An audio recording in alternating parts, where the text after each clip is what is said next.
I was reading a book, true book, it was a woman's journal in the 1850s. She was coming from Kentucky to, well, actually Kansas. Shawnee, Kansas is where they ended up. And she wrote her journal.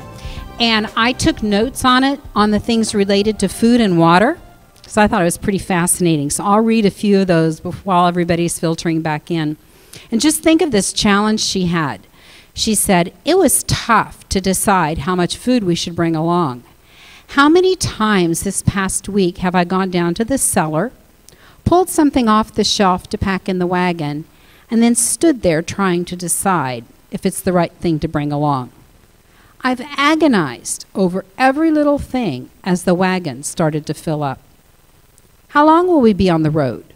Will we be on our land early enough to plant crops and garden this spring?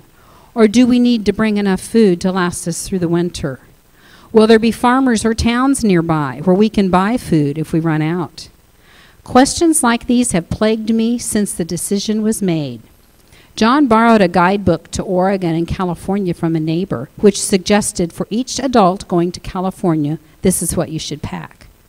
200 pounds of flour, 30 of hardtack. Have any of you had hardtack?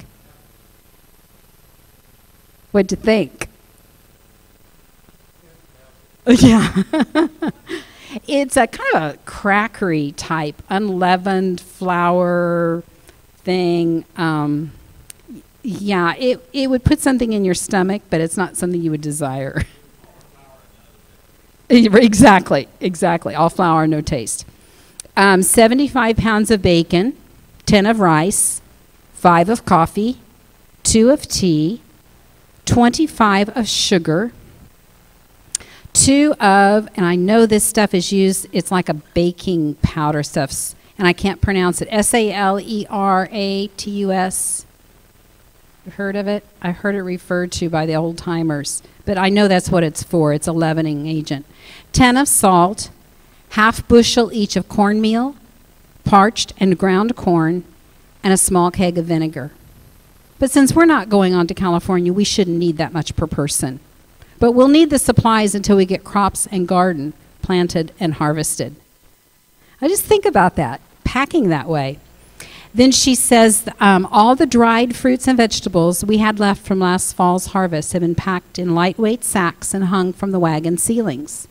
The potatoes, carrots, and turnips we have left will be cooked along the way. As it's almost planting season again, we're out of some garden produce. And actually, I think they started in March, if I'm remembering correctly. So it would be similar to this time of year. I'll take a barrel of pickled cucumbers along to prevent scurvy. In the past, I've brought fresh ground flour from the grist mill in town when we've needed it, never much ahead. We can't afford to carry the flour in heavy barrels, so it's mostly sacked in 50-pound quantities in cotton cloth to cut down on weight. Parched corn is another sacked commodity. Then she talks about grain sacks of corn and oats will be used as seed as we plant our new fields. It could also be used for food for us and the animals. Little packets of garden seed, dormant roots of rhubarb and herbs will start my next garden. I even packed peach and apricot stones and apple seeds in hopes of starting an orchard. Then she says, I didn't bother starting a fire to cook our nooning meal. Yesterday I cooked a ham and 2 chickens, baked bread and pies that I hope will last us a few meals. Before we left, I filled up all my kettles and pans with food. When they're empty, I'll have to start cooking on the trail. This is good. Last night I drew water from the creek to let the sediment settle in the pail. After our water people, they'll like this.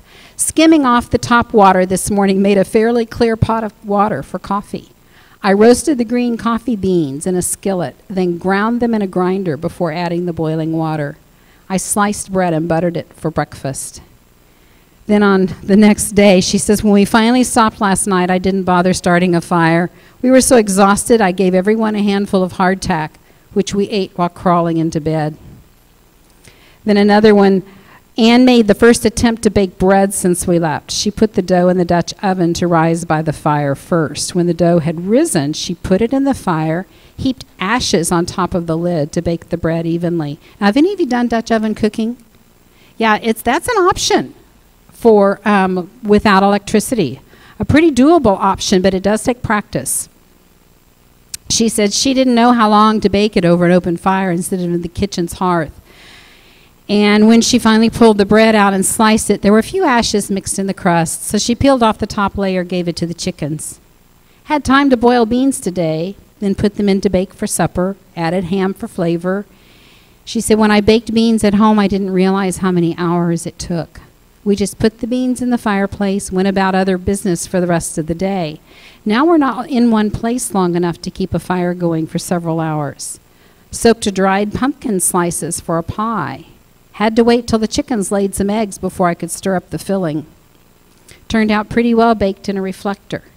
With limited baking utensils along, I have to plan a meal around what I can fit in the skillet or in the kettles.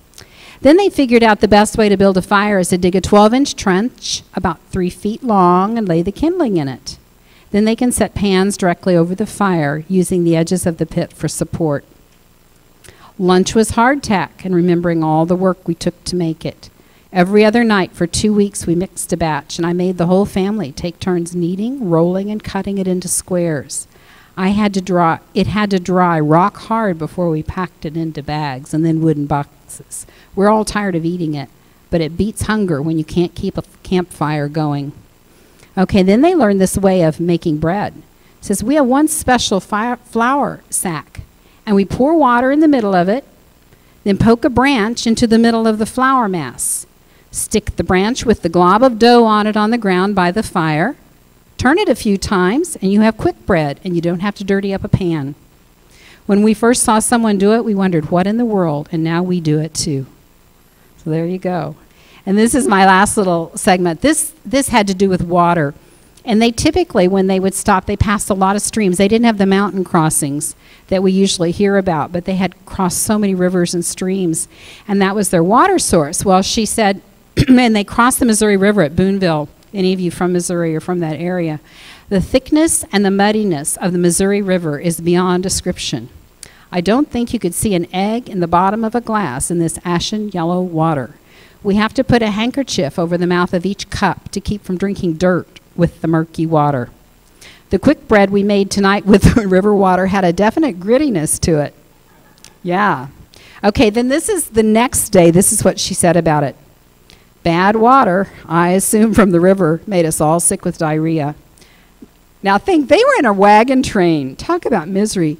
None of us felt like walking, but it was worse riding in the bumpy wagon. A bland meal of tea and hardtack is the only food I'm giving the family for a few days to clean out everyone's intestines. That should save on the food supply this week. I just overheard the boys talking about the bloated dead cow they saw in the river, stuck in a log jam upstream of our camp the other day. Now I know what made us sick this week. Okay, that's the contrast. And then remember the example I gave you of the young woman in Manhattan with the little apartment turning her kitchen into a closet. I mean, that's why it's so hard for us to think in terms of storing food for 6 months, for a year. What does that even look like?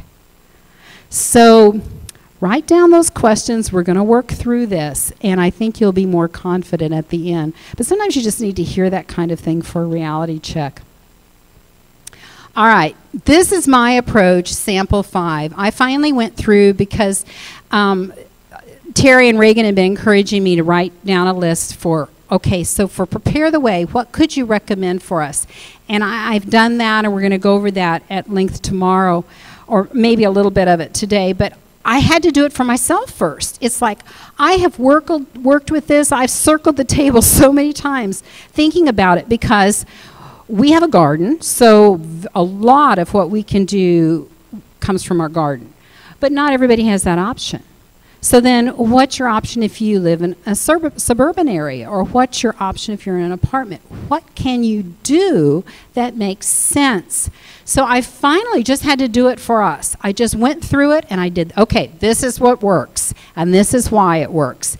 So as I go through this sample 5, I hope that you will make notes on star the things that you think might work for you, the things that you think would not work for you, the things you have more questions about, because honestly, that's the only way to do this. I sincerely do wish we could sit around a round table and just discuss each part, because that's almost what it takes. But I do think this will give you a jumping off point. Now, I do bake bread, and I do have a grain grinder. I have an electric grain grinder, and we have a good one of those country living hand grain grinders, because for a long-term situation, we figure we will have people at our house. That's just where we are. That's just what the Lord's called us to. It'll never just be the two of us. So we need to be able to care for other people. And we have a good basement that we can store things in well. So that's not an issue either. So I store grain. And actually, I am still baking bread from grain I stored pre-Y2K, and it's perfectly fine. Perfectly fine. No big deal at all. The only thing I ever had trouble with was some flaked oats that started tasting old after several years. But I'll tell you the truth, before we had this nice basement, we were in a farmhouse, and all of these buckets of grain were out in an outbuilding where it got really hot and then really cold. For probably 7 or 8 years they were like that. So the flakes would not hold up through that, but the whole grains did fine. And I've never had an insect problem, no big deal at all. So I know they store for long term, and they do lose a little bit of the protein value. Like if you had a baker that was just measuring and so precise, I'm sure that they would notice a difference. But for my home baking, I really don't. So I do store wheat, and we like the hard white wheat. And if you have a family that's not used to whole wheat, it's just, you can sneak it in on them easier. It's white, it's milder, but it's not any different in the nutrition. You know, it's just your personal preference. But the hard wheats are what make bread. Sometimes you'll see soft wheats advertised. Those are like your pastry flours, pastry wheat. So usually when you're storing, you store the hard red or hard white wheat. And you can store the big buckets of those. No big deal at all. I mean, they store well, and that's one of those times when it's nice to have like a gamma seal lid to put back on it, because you're in and out of it a lot. The big thing is to keep the moisture out, because that will gum up your grinder, you know, if you're grinding it for anything. Okay, so what are you going to do with wheat? You could bake bread. But you know what? If you're in a no electricity situation, you may not be baking bread. You can steam it. And there's actually a recipe, and when I go through the book, I'll show you some of those things. But you can steam it on top of a range if you have like propane or something. I don't know. It depends on your cooking thing, and you've got to think that through, how you're going to prepare things. But that can be done. Flatbreads, I think, are a great option. A lot of the world eats flatbreads, and that's something you could do with your wheat or corn, that sort of thing. Okay, so wheat, oat groats. Are you familiar with the terminology with grains? Groats are the whole grain. Okay, so like they haven't been flaked like oatmeal. So if you have a flaker, you could flake them. You could also, the steel cut oats are like broken up chunks of oat groats, so you could do that with them. Very nutritious, but if you like the oatmeal, they're a great product. We keep rolled oats because we eat oatmeal every morning. I mean, we're just at that time of life. We eat oatmeal every morning. So we go through tons of them, and we just buy them and rotate them. And if you're just keeping rolled oats for, I don't know, 3 to 5 to 8 years, it depends on your condition, they're going to be fine. But when we're talking long-term storage, it's usually like the 25, 30-year type thing. White rice keeps forever. Brown rice does not. Unfortunately, the brown rice is much more nutritious, so that's a dilemma. I recommend storing both, but the brown rice in cans so that you're not opening them to the air, and then you'll use that smaller quantity more often.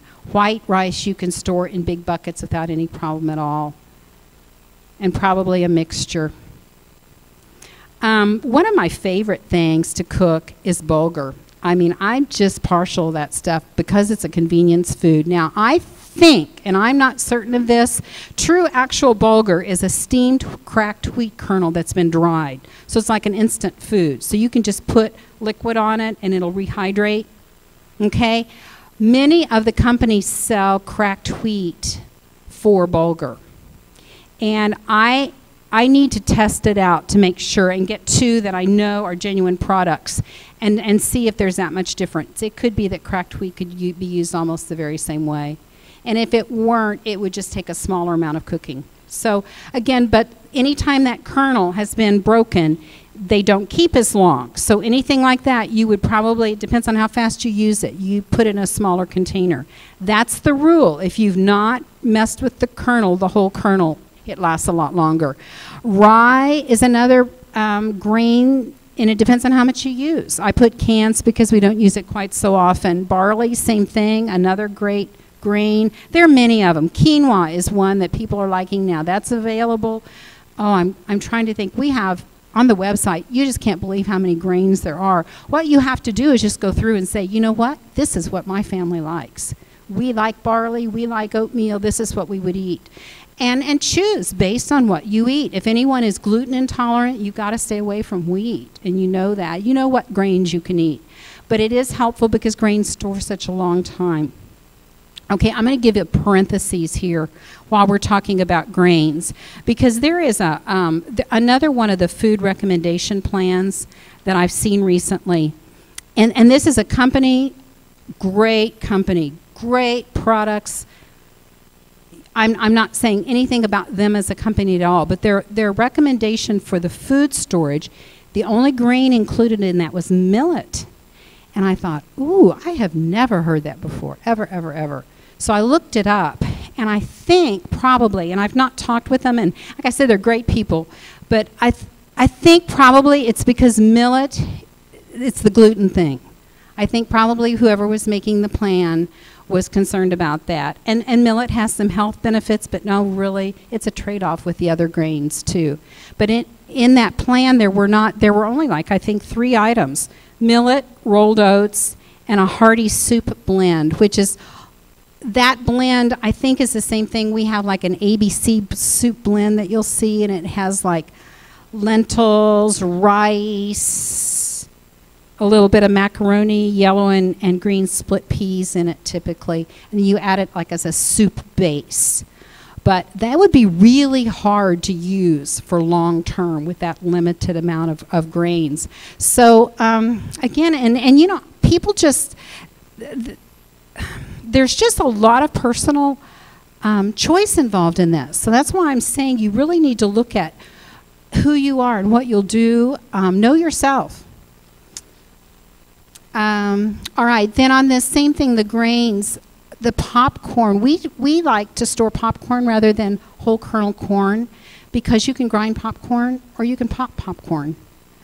And we don't eat huge amounts of that kind of corn. So think about that too if you're looking at corn storage. And the 7-grain mix is another thing that is a nice option. Okay, beans and legumes. You will hear anything from, I think it's like 34 up to 90 pounds per person per year. All right, I put 90 per person. A bucket is 45 pounds typically, average. Okay, so that would be like 2 buckets. So if you use a lot of beans, a lot of the same kind of bean, like I would say a bucket of pinto, they're one of the most versatile beans you can store. Another bucket of black beans, same thing. Good variety there. Great Northern, I made the note, we don't really like them very well, but have any of you ground your beans for flour? Great way to add protein. And you can make your own refried bean mix. So if you're doing that kind of thing, or particularly if you're using them as flour, the white bean is just a little more pleasing than a red bean. More information than you wanted to know, right? All right, then garbanzo beans. We make our own bean dip and hummus. Lentils, they're cheap, easy to sprout, versatile, they cook quickly. And they're readily available everywhere. And again, you know, we carry Prepare the Wear carries all this stuff too. And I just want you to know which things we have zeroed in on. Okay, when you get to milk and dairy, it's difficult because things don't last long. And typically what you're going to find is cans of dehydrated powdered milk. And the thing to remember here is non-fat, because fat makes it rancid. It will not keep as long. Now, if it's important to you to have creamers or a whole milk product, just know you're going to have to rotate it. Stay on top of it and rotate it. The non-fat dry milk will keep the longest. And they say a shelf life of 25 years. So if you keep the temperature keep it cool and take care of it, you should be good. This is where you can include anything like I wrote down whey protein powder, cheeses, dehydrated cheese powders. There are freeze-dried cheeses available of all kinds, mozzarella, cheddar, all sorts of freeze-dried cheeses. So again, look at yourself, look at your budget. Now, the freeze-dried cheeses are more expensive, but if you can do it, they are another thing that will add a lot of interest to your meals. If you're concerned about the amount of calcium availability and want to store calcium, I mean, again, this is what we do. So it may or may not be what you desire. Okay, sweeteners. I looked at that 60 pounds per person per year. That's a ton. And honey is usually the recommended product because it just lasts forever. Local honey is a good thing. And I'll tell you, the price that Prepare the Way has on their honey is a good price too. I noticed that. Honey, if it gets solidified, you just melt it down and use it. I mean, we had bees at one point. It's one of the many things we've tried and are no longer doing. But we really value good honey, and it is something that does store very, very well. Sugar, the thing with sugar is for food preservation. We don't hardly ever use it except for food preservation. So that's something you might think about if you're looking at like sugar or salt or something and thinking, wow, that looks like a lot. That would be when. And then if brown sugar is important, molasses, things like that add something, a little bit of variety to your sweeteners. And then some of your fats and oils. And again, they're hard to store. They really are. My understanding is you can freeze olive oil successfully, and we're working on that. And we use olive oil and rotate, but a lot of those oils have a 2-year shelf life. So if you're using and rotating, there's not a problem there. I'm talking in this list more long-term storage. There are shortening powders, butter powders, margarine powders, dehydrated products. I've got them. I haven't used them. It's like I hate to open and use them because then it's open, and it's something I'm not going to use very often. Where I typically would tell you, plan what you store, plan what you use what you store. And that really is a good thing. But some of those products, once they're opened, you're not going to be using very often, and it's tempting not to. So I have not personally tried those. Peanut butter, and there's a peanut butter powder. I don't know, have any of you tried these? Like peanut butter powder, what do you think? Really? Good. That's good to know. How about shortening or butter powders? Have you tried those? No? Is anybody else? What do you think? Is it? All right. And see, there you've got something. Those are hard things to store. So in the powder form would be a great way to do it. Nuts, of course, you have to keep rotated. And additional protein sources. This is a hard one because if you're a heavy meat eater, short of canned meats keep for a while. I mean, rotate those. Can do 2-3 years or whatever. You can grow your meat. You can hunt meat. Have a plan for it. Some dried meats. That's just something you're going to have to figure out on your own because that really probably is the greatest challenge in long-term food storage. Our grandparents, of course, or great-grandparents, or in the wagon train days, they grew their own or hunted for it. And we are in a different culture and a different time. And this is one of those things where you look at your freezer. And, I don't want to get into what Terry's talking about with that food storage thing, but you need to be thinking about that because usually we freeze our meats. So if you're thinking, well, I may not have that freezer, but I have quality frozen meat, do I want to can it? Which you could do that. If you're set up to smoke it or dry it or do jerkies, that's a possibility too. But you definitely need to have a plan for meat because meat's an expensive investment. Dried fruits, that's easy. All kinds of good ones. And they are good dehydrated. They are good freeze-dried. Same thing with vegetables. One of my favorite things is those soup mixes. You can buy those at the grocery store and they're expensive, but you can get them in bulk and get them in this dehydrated form and they are great. There's that ABC soup mix that I use all the time in vegetable soup, regularly. Mixed vegetables, minced onions would be helpful to have. I try to look at things that I can't grow. So celery to me would be helpful. You may not care about celery. Same thing with home dehydrated peppers are a real good, easy thing to do. So I'm not sure that I would put them in a can, but if they're important to you, think about it as we say vegetables. Which things would you really like to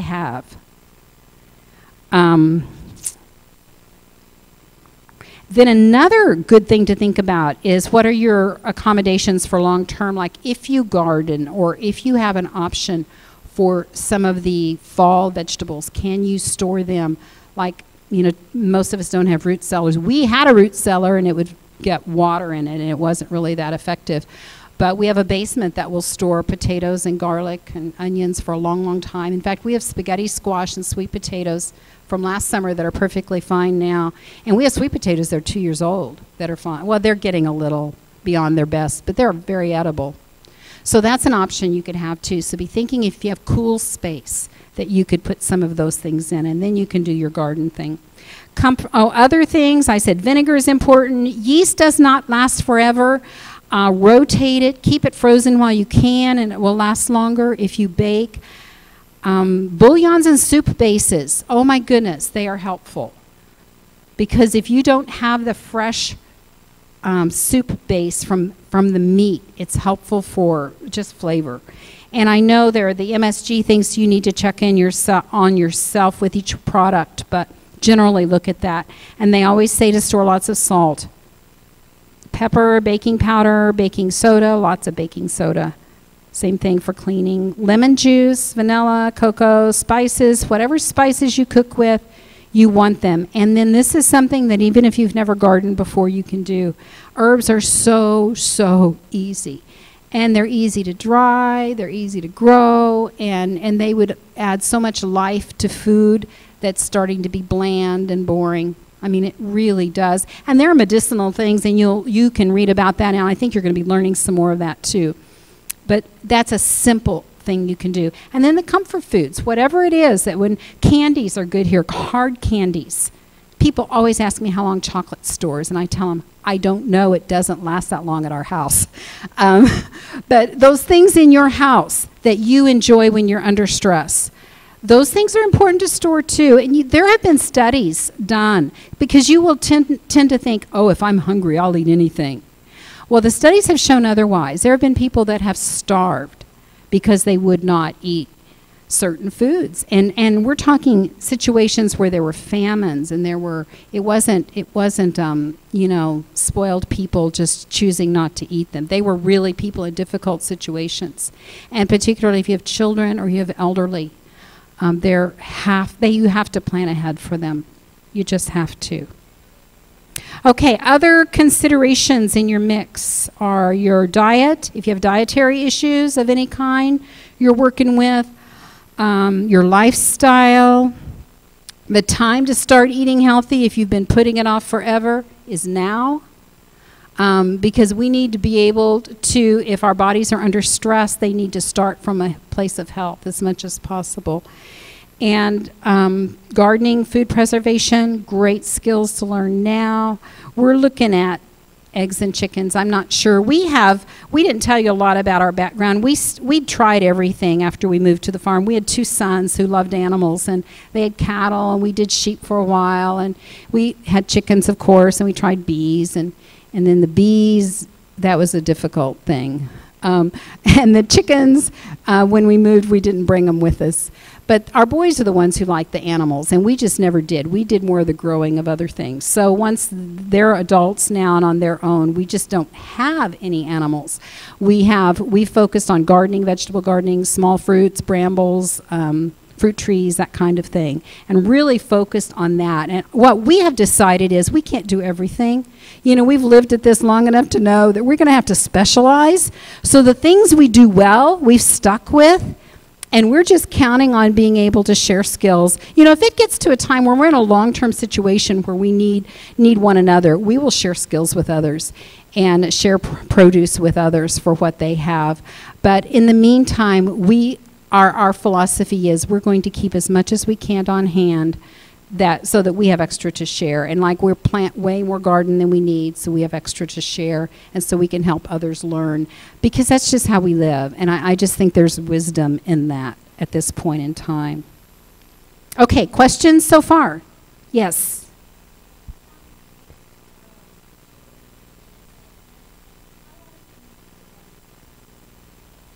Good question. She said on the canned chicken and salmon, how long can you keep it after it expires? And I think there's usually like a 2-year expiration date if you buy it, isn't it? Yeah, we buy that at Sam's, just those big containers.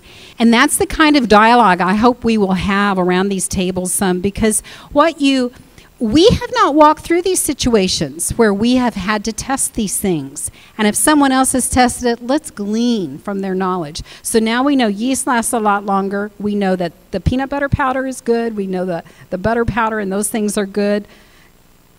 And we can help each other. So we don't have to make mistakes along the way.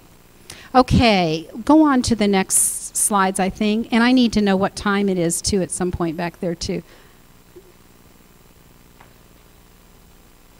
All right, so helpful guidelines. These are things that I want you to be able to apply. When you're looking at any of these food products in this list, whether it's this list I recommended or more specific prepare the way type things, consider your water and fuel availability. When you're cooking dehydrated foods, you've got to have water, and it takes more fuel. So think about what you have available to you. Do you have a plan for cooking these things? And then, are you more likely to evacuate or to shelter in place? And I know you can't prepare for every option, but what is the most likely scenario for where you live? Will you have others coming to you, or do you need to grab and go? And they're not exclusive of each other, but you just would plan more thoroughly in one way or the other, probably. And again, I can't stress this enough, specific needs of family members. One thing I have really appreciated in watching the bits of news coverage from the earthquake in Japan is how the people have cared for their elderly. I mean, just amazing how they have gone back and cared for them. And there are just those specific needs that they have, and food needs particularly on what tastes good to them and how they digest and that sort of thing. Equipment necessary. I mentioned that. Your storage space conditions, your budget. And then these are some of the things I found out just in experimenting. A number 10 can of a main dish, I think I said this before, would provide 10 1-cup servings. But then I did some experimenting because I was trying to figure out how to make the conversions in my head. If I see, okay, I need 300 pounds of grain, so that's a little over 6 buckets, 45 pounds per bucket, a little over 6 buckets. So if I don't want buckets and I want cans, how many cans does that convert to be? So what I came up with was a rule of 8. This is general. This isn't true for every single thing. But for most of the things, it takes about, those little 1 pound or 13 or 14 ounce now, I think, cans of vegetables. It takes about 8 of those to get the same number of servings as in a number 10 can. All right? And it takes about 8 number 10 cans to get the number of servings in a bucket. All right, so it gives you a guideline. Again, it's not true to every single thing, but it'll get you close. So, okay, it's the rule of 8. It takes about 8 of those 1 pound wet pack cans. They're usually like 2.5 servings, 2.5 typically. 8 of those to equal a number 10 can. And 8 number 10 cans to equal a bucket. 45 pound, 6 gallon bucket. Usually it's 6 gallon, I think. So just for in your head, if you're seeing these and trying to figure that out, that will help you. Okay, go on to the next. Oh, right, okay, I have it here. So like a number 10 can of beef stroganoff will provide about 10 1-cup servings. I told you before, 1-cup serving may not be a lot for you, so pay attention to that too. And there's the rule of 8 on the number 10 cans for 1 bucket and the wet pack cans for 1 number 10 can. That I was really surprised at. I just kept doing that over and over. I was like, really? And the other thing I found out, and this doesn't make a lot of sense to me, but like with the number 10 can of dehydrated, let me think of a good product. Just a dehydrated vegetable or like a main dish. Rehydrated equals, it has the same number of servings as like a number 10 can of like wet pack, something you get at Sam's, like pork and beans or something. The difference is they're lighter They store longer. But as far as number of servings, it's about the same. And I just thought it would be like a pound of beans. A pound of beans just swells up to where it serves so many people. What is it? 2 cups of beans serve 6 to 8 people or something.